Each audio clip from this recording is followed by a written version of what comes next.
Bred. My name is St. Matthew Vance. I grew up in Oakridge from birth till about 35. I stayed there with my grandmother and an aunt. It was my grandmother's house, but my mother had me when she was really, really young. So therefore my grandmother raised me. Actually, she was 14 when she had me. So my grandmother took over the responsibility of raising me. Some people grow up on the street. I grew up in a housing project.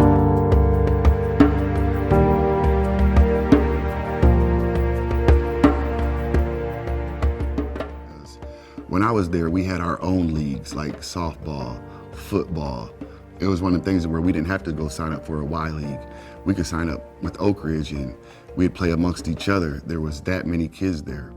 Friends was coaches. I mean, once they got to a certain age, they would coach us. So to venture out on them vans and travel as a unit and a team throughout my life really made a bond for a lot of us. Like that's the way a lot of us bonded. Not only that, just the participation in sports in general, whether it be organized or just on a playground. I mean, it physically fit me for the man that I became.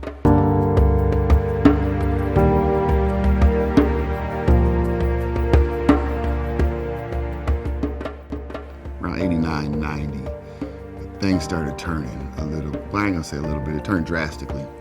The crack era that brought something to our neighborhood that we just wasn't ready for.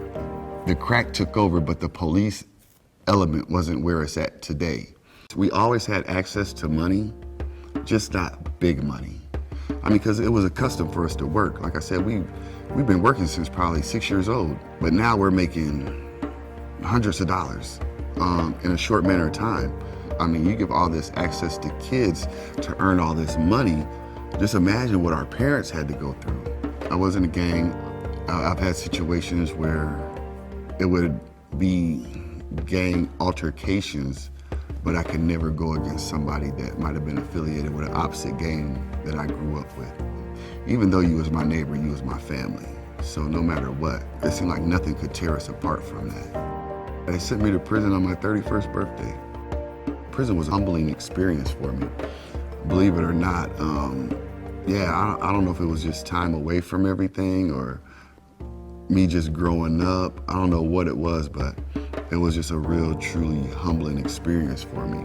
So once I came home, it was like, I don't know, I was just like, I felt better about life.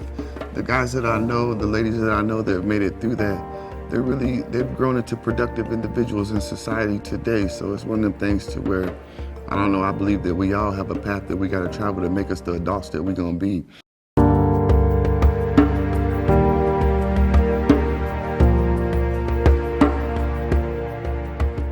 If you're from Oakridge, they always think we're bragging when we talk about it, but it's a sense of pride. It's pride, you know what I mean? Like, now it's something that we could be proud of because this is where we're from.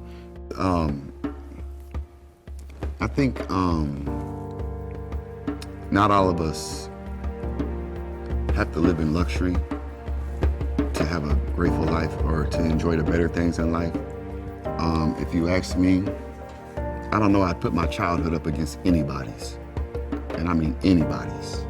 Even though I grew up in like I said, affordable housing project, the love that I had up there, the fun that I had up there, I don't know if you could have experienced that anywhere else.